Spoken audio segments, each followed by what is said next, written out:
오늘 우리에게 주시는 하나님 말씀 갈라디아서 6장 11절부터 16절에 있는 말씀입니다. 우리 한 목소리로 같이 봉독하십시다. 갈라디아서 6장 11절부터 16절에 있는 말씀입니다. 다 같이 봉독하십시다. 보십시오.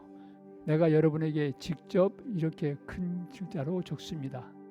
육체의 겉모양을 꾸미기를 좋아하는 사람은 여러분에게 할례를 받으라고 강요합니다. 그것은 그들이 그리스도의 십자가 때문에 받는 박해를 면하고자 하는 것입니다.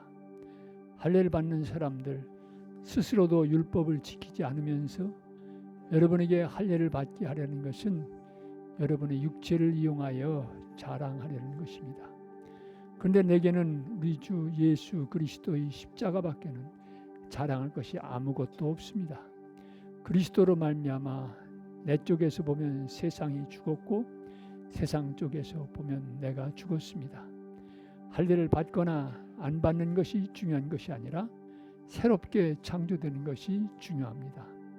이 표준을 따라 사는 사람들에게와 하나님의 백성 이스라엘에게 평화와 자비가 있기를 바랍니다. 오늘 우리에게 주시는 하나님의 말씀입니다. 말씀을 주신 주님께 감사드립니다. 아멘. 계절의 여왕이라고 하는 5월이 시작됐습니다. 이 날씨가 아직도 좀 미심쩍어서 아침날은 좀 쌀쌀하기도 합니다만은 아름다운 계절 5월이 우리 곁에 다가왔습니다. 사랑하는 성도 여러분, 지난 한 주간 동안도 안녕하셨습니까? 또 이렇게 주님 앞에 모여서 반가이 만나고 마음을 모아서 예배드릴 수 있게 되는 것 얼마나 감사한지 모릅니다. 오늘 예배드리신 여러분 한 분 한 분 위에 또 뒤에 영상으로 말씀을 대하실 성도 여러분들께 살아계신 우리 주님께서 주시는 은혜와 평강이 오늘도 충만하게 임하기를 진심으로 기원합니다. 한 번은 저희 집에서 제 밑에 있는 두 동생 사이에 언쟁이 벌어진 적이 있습니다. 형은 공부도 잘하고 리더십도 있고 신앙생활도 열심히 한 반면에 동생은 조금 그랬어요. 그래서 그렇게 엑셀런트하지 못하고 또 우리 집에서는 그 역사를 깨고 고등학교 다닐 때 이미 담배에 손을 대는 이런 일도 있었어요. 이 둘이 언쟁을 하다가 형이 동생에게 도전했습니다. 야, 네가 나보다 나은 게 뭐냐? 그랬어요. 근데 이 질문에 대해서 동생의 대답이 정말 기상천외의 대답이었습니다. 전혀 예상치 못한 것이었어요.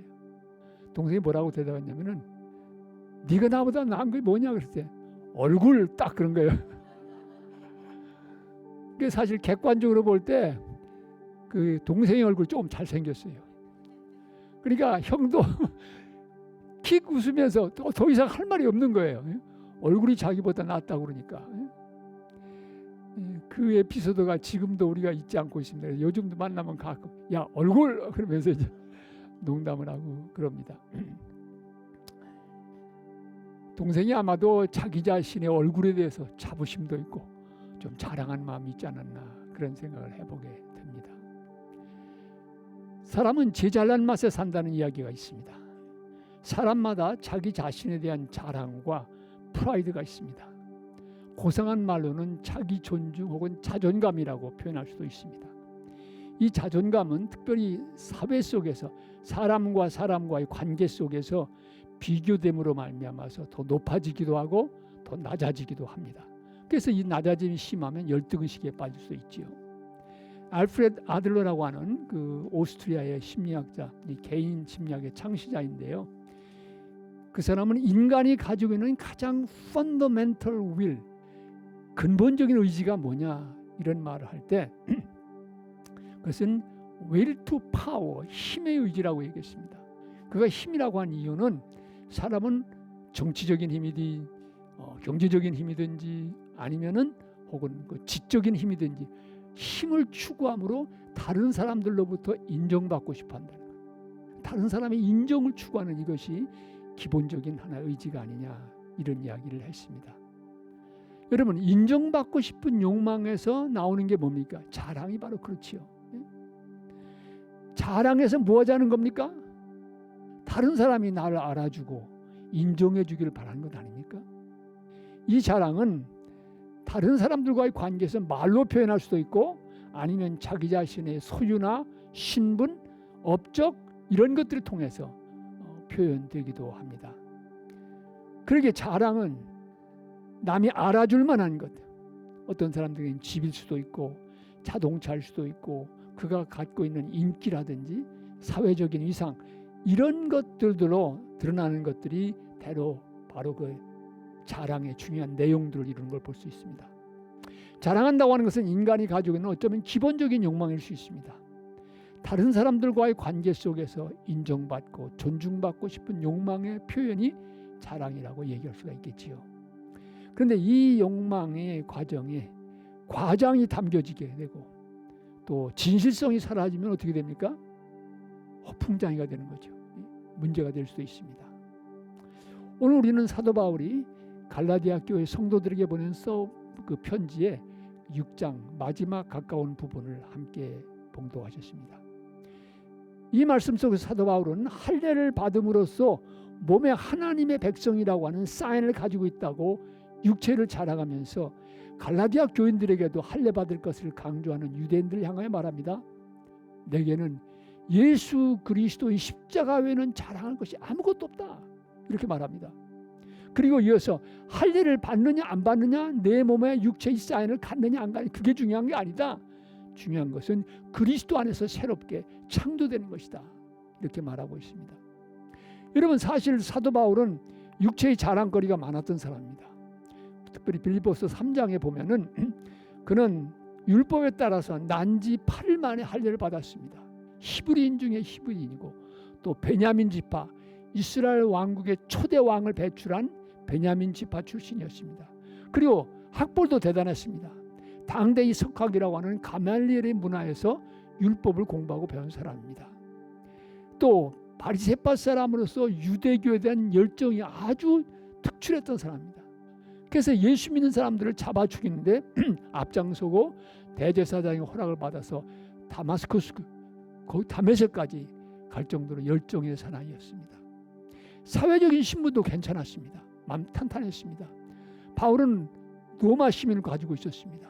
사도행전 22장에 보면 바울이 유대인들이 죽이려고 잡아서 죽이려고 이렇게 하니까 바울을 진정시키고 그 소란을 진정시키고 바울을 데려다가 나중에는 로마 총독에 호송하는 일을 담당했던 천부장이 바울이 로마 시민권을 가지고 있다고 하니까 나도 있는데 돈 주고 샀다 이렇게 합니다. 근데 바울은 어땠느냐? 나는 태어나면서부터 로마 시민권이 있었다고 얘기합니다. 그러니까 그 사회적인 신분도 탄탄했던 것을 발견하게 됩니다. 육체에 속한 것으로는 자랑거리가 많은 바울이었습니다. 그런데 이 바울이 이 모든 자랑거리를 배설물과 같이 여긴다. 빌립보서에 그렇게 말하고 있습니다. 이제 자신에게는 예수 그리스도의 십자가 외에는 자랑할 것이 없다. 이렇게 말합니다. 사랑하는 성도 여러분 이 바울의 이 고백이 얼마나 충격적인 것인지 우리가 좀 생각해 볼 필요가 있습니다. 여러분 십자가가 뭡니까? 당시 로마 제국에서 가장 흉악한 죄수들을 처형하는 도구였습니다. 십자가는 생각하기도 싫은 끔찍하고 잔인한 그런 형틀이었습니다. 그런데 바울이 이 십자가를 자랑한다고 말합니다. 요즘은 십자가 목걸이도 쓰이고 뭐 귀걸이도 쓰이고 뭐 그러잖아요. 그 당시 십자가를 자랑한다는 건 도저히 납득이 안 되는 거였어요. 여러분 생각해 보세요. 우리 한국에서 사형수를 처형할 때 쓰는 게 뭡니까? 밧줄에 이제 올감이잖아요. 그래서 교수형에 처하지 않습니까? 제가 여러분들에게 밧줄을 들고 나서 나는 이 밧줄을 자랑하겠습니다. 그럼 여러분 뭐라고 하시겠어요? 저 목사 정신 나갔나? 응? 자랑인 뭘 저런 걸 자랑해? 그러지 않겠습니까? 바울의 그 십자가를 자랑한다는 것이 그 당시에는 그렇게 느껴졌던 거예요. 그런데 이 십자가를 자랑한다고 말합니다. 여러분 그 이유가 무엇입니까?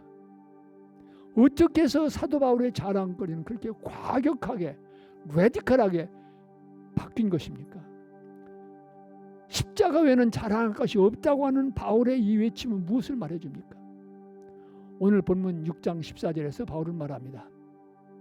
그가 오직 십자가만을 자랑하겠다고 외치는 이유는 그리스도로 말미암아 내 쪽에서 보면 세상이 죽었고 세상 쪽에서 보면 내가 죽었다 말합니다. 다른 바울의 편지의 표현을 빌면 바울은 예수 그리스도께서 십자가의 죽으심과 함께 세상에 속했던 옛사람이 죽었다, 같이 죽었다는 것입니다. 그리고 예수 그리스도의 부활과 함께 그리스도 안에서 새로운 생명으로 살아났다고 하는 것입니다. 사도 바울은 부활하신 예수를 만나면서 생명의 진리를 찾았습니다. 육체를 자랑하던 옛사람은 십자가에 죽고 이제는 주님께서 주시는 새로운 인생을 살아가게 되었습니다. 이 생명의 복음을 전파하는 사명의 사람으로 다시 태어났습니다. 그러기에 6장 15절에서 분명히 말합니다. 할례를 받느냐 안 받느냐 육체의 표가 있느냐 그게 중요한 게 아니다. 그리스도 안에서 새로운 존재로 태어나는 것이 중요하다고 외칩니다. 사도 바울이 십자가의 사랑 안에서 새롭게 태어났을 때 그의 자랑거리도 거듭났습니다.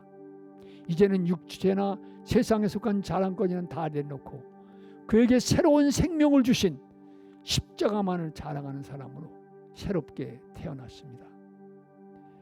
여러분, 예수님의 십자가만을 자랑하겠다는 바울의 고백은 그의 또 다른 자랑거리의 변화를 가져다 주었습니다. 그는 고린도후서 12장에서 그의 놀라운 깨달음을 전하고 있습니다.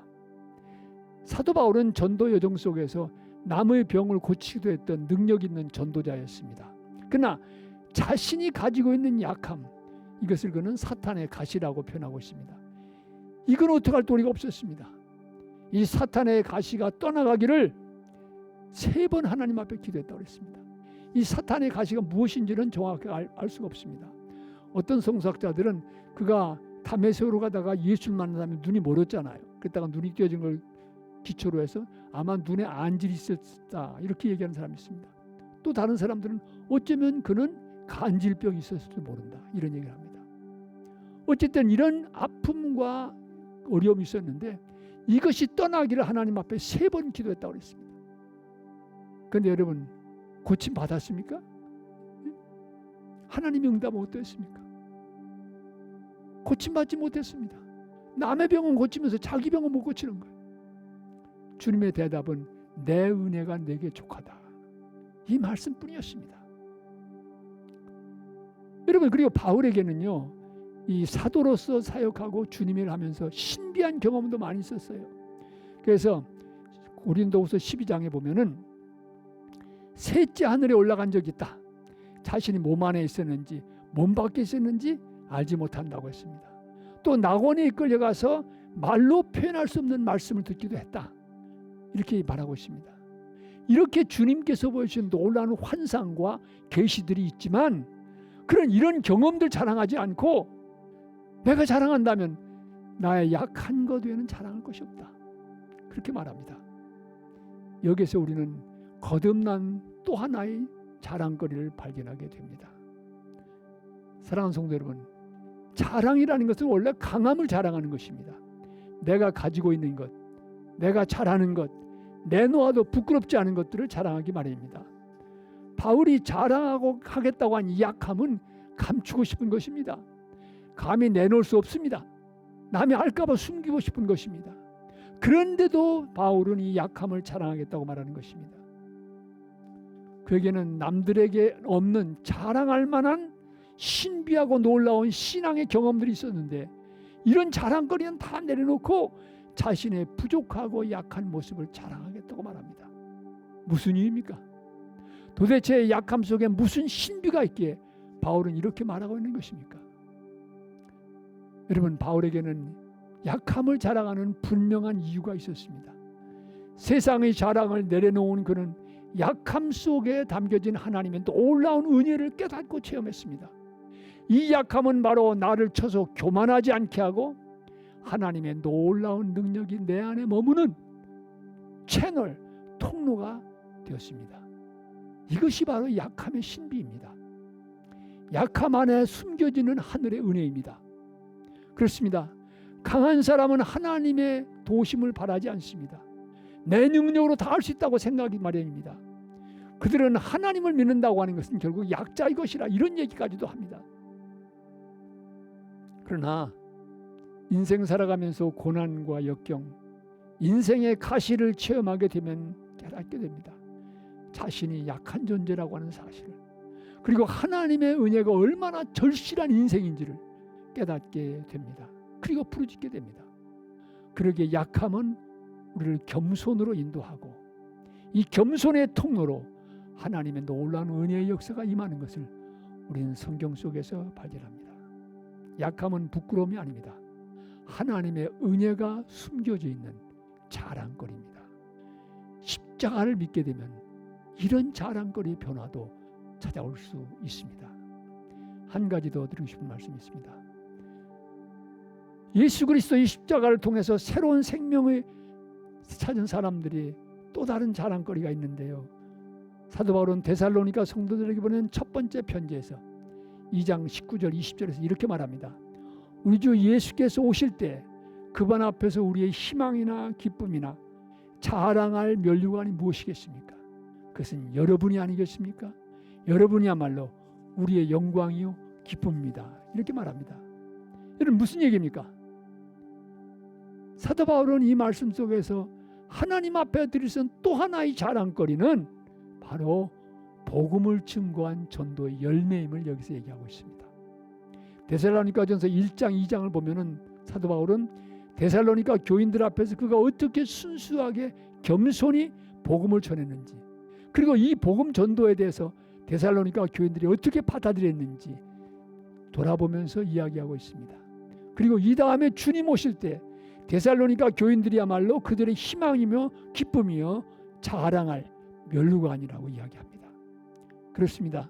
십자가 안에서 우리가 새롭게 태어나게 되면 우리가 전하는 복음을 통해서 인생이 바뀌고 가정이 바뀌고 변화되는 것, 이것이야말로 우리의 기쁨이며 보람이며 주님 앞에서의 자랑입니다. 저는 목회자로 반세기를 살아오면서 이 사실을 분명히 경험했습니다. 사랑하는 성도 여러분, 목회자에게 가슴 아프고 실망스러운 일이 뭔지 아십니까? 뭐 여러 가지 있겠지요. 그러면 제일 안타깝고 답답한 거는, 아니 그렇게 설교를 듣고 그렇게 성경 공부를 했으면 좀 사람이 달라져야 되는 건 아닙니까? 그런데 자신이 뭔지 독야청청 변하지 않는 거예요. 이게 제일 안타까워요. 안타까워요. 기도할 수밖에 없어요. 하나님 어떻게 저 생명 좀 깨어지고 변화돼야 되는데 어떻게 하면 좋겠습니까? 기도하게 돼요. 반면에 제일 큰 기쁨과 보람이 뭔 줄 아십니까? 예수 믿고 변화되는 거예요. 삶이 달라지는 거예요. 절망 속에 있던 사람이 희망을 찾고, 넘어졌던 사람이 일어나고, 고난과 역경 속에서 주님 손 붙잡고 일어난 사람, 그 모습을 볼 때는 할렐루야가 저절로 나와요. 그때는 피곤을 모르고 하나님 앞에 감사할 수 있는 그런 기쁨이 있습니다. 여러분 주변에서도 마찬가지일 거예요. 여러분이 골면한 사람인데, 아니 그렇게 골면했으면 조금 꿈쩍이라도 하지, 꿈쩍도 않은 사람들, 예? 여러분 얼마나 안타깝습니까? 답답하지요. 예? 그러게 우리가 그리스도로 부름받았다고 하면 우리가 복음을 전하고 나누는 이 열매, 복음 속에서 그들의 인생이 변화되는 것, 이것이 바로 우리 모두의 자랑거리라고 하는 것입니다. 이것이 주님 앞에 설 때 우리가 내놓을 수 있는 자랑거리다, 이렇게 이야기합니다. 사랑하는 성도 여러분, 이 복음전도 열매라고 하는 자랑거리가 과연 오늘 우리의 삶 속에서 맺혀지고 있습니까? 주님께서도 자랑스럽게 보실 수 있는 거듭난 자랑거리가 우리에게 있습니까? 사랑하는 성도 여러분, 우리가 예수 그리스도의 십자가 안에서 새로운 생명을 찾았다고 하면 우리의 자랑거리도 변화되어야 합니다. 거듭나야 합니다. 세상 사람들처럼 나의 소유나 지식, 인기나 지위가 자랑거릴 수는 없습니다. 집이나 자동차나 나의 신분이나, 소위 요즘 유튜브 뭐 급이 맞는다는 얘기하죠. 급, 예? 그 신분이 맞는다는 얘기인지 모르겠는데, 예? 그 급이 자랑거릴 수는 없어요. 십자가를 통해서 거듭났다면 우리의 자랑거리도 거듭나야 됩니다. 새로운 자랑거리를 말할 수 있어야 합니다. 바울이 전한 거듭난 자랑거리는 바로 새로운 생명의 길을 열어준 십자가, 그리고 그의 약함 속에 역사하시는 은혜를 경험하게 되는 약함과 시련, 그리고 복음 증거의 열매입니다. 이제 우리가 이 설교의 마지막에 부를 찬송가 94장을 작곡한 조지 베벌리 쉐어라고 하는 사람을 이야기를 나누면서 제 설교를 줄이겠습니다. 제가 말씀드린 내용은 2015년에 침례교 신학대학의 김남수 교수라고 하는 분이 침례신문에 이제 기고한 글을 인용해서 여러분과 함께 나누도록 하겠습니다. 찬송가 94장을 작곡한 조지 베벌리 쉐어는 자신이 작곡하고 불러온 노래처럼 살려고 일생 최선을 다한 믿음의 사람입니다. 쉐어는 카나다 온타리오에서 감리교 목사님의 8명의 자녀 가운데 넷째로 태어났습니다. 오타와에서 대학을 다니다가 뉴욕의 홀튼 대학에 편입을 했는데 1년도 채 안 됐을 때 경제적인 위기가 미국 사회에 닥쳐오면서 그만 대학 학업을 포기할 수밖에 없었습니다. 대학을 그만둔 뒤에 쉐어는 뉴욕의 보험회사에서 일하는 동안 이 방송국의 편집부장인 프레드 알렌이라고 하는 사람을 만나서 교제를 하게 됩니다. 얼마 후에 NBC 라디오 프로그램에서 카라 모세를 부른 것이 큰 호응을 얻어서 정기적으로 이 방송에 출연할 기회가 생겼습니다. 이제 쉐어에게 생각도 못했던 기회가 찾아왔습니다. 인기도 얻고 경제적인 어려움에서 벗어날 수 있는 기회가 주어진 것입니다. 이 소식을 들은 어머니는 늘 어머니가 있던 리아 밀러라고 하는 사람이 지은 시 한 편을 쉐어에게 건네주었습니다. 어머니가 제일 좋아하는 시였습니다. 이 시를 읽던 쉐어는 조용히 눈을 감고 자신의 인생을 돌이켜보기 시작했습니다. 곧 손에 쥐어질 듯한 이 세상의 짧고 작은 행복을 바라보며 뛰듯이 좋아하는 바보 같은 자신의 모습을 과연 하나님께서는 기뻐하실까 생각해 보았습니다. 하나님은 즉시 너를 세상에 보낸 그리고 건져낸 예수 외에는 어떤 만족도 줄 수 없다 말씀하시는 것 같았습니다. 잠시나마 엄청나게 짓눌렸던 쉐어에게 어머니가 전해준 이 짧은 글이 확신으로 그의 마음속에 다가왔습니다. 그래, 예수님만이 나의 행복이지 라고 소리쳤습니다. 그리고는 그 아름다운 시에 곡조를 붙이기 시작했습니다. 이것이 바로 주 예수보다도 귀한 것은 없네 라고 하는 이 시와 찬송이 만나는 순간이 됐습니다. 쉐어는 자신이 작곡한 이 노래를 부르면서 다짐했습니다. 긴 시간 동안 주님을 잊어버리고 살았습니다. 이제는 주님만이 행복임을 고백하면서 살겠습니다. 바로 그것이 어머니가 원하던 삶이었고 하나님이 쉐어에게 찾으시는 헌신의 모습이었습니다. 며칠 후 방송국에서 전화가 왔습니다. 그때 쉐어는 확신 있는 목소리로 대답했습니다. 죄송합니다.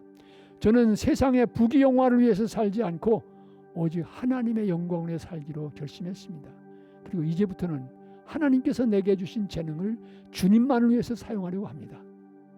방송국 사람들은 이해할 수가 없었지만 이 결정은 쉐어가 그의 인생에서 내린 가장 위대한 결정이었습니다.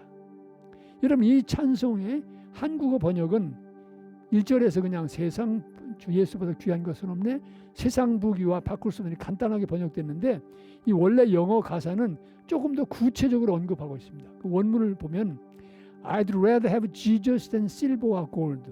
금이나 은보다 예수를 갖기로 원하며 I'd rather be His than have riches untold. 큰 재물을 갖기보다 그분의 소유가 되기를 원하며 I'd rather have Jesus than houses or land. 많은 집이나 땅들보다 예수님을 갖기 원하며 I'd rather be led by His nail-pierced hand. 그의 못 박힌 손에 이끌림을 받기를 원하네. 이것이 원래 영어의 1절 가사입니다. 쉐어는 1947년부터 빌리그램 전도 목사님이 이끄는 전도단의 독창자로 참여해서 몇 년 전까지만 해도 세계를 돌며 찬양과 간증으로 복음을 전했습니다.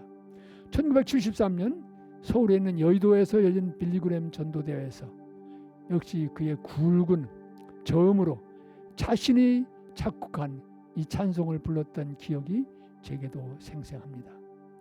1983년 74살이 된 백발의 시아는 네덜란드의 암스테르담에서 열렸던 세계 전도대회에서 빌리그램 목사님의 설교 후에 굵은 베이스 음성으로 주 예수보다도 귀한 것은 없네를 불렀습니다.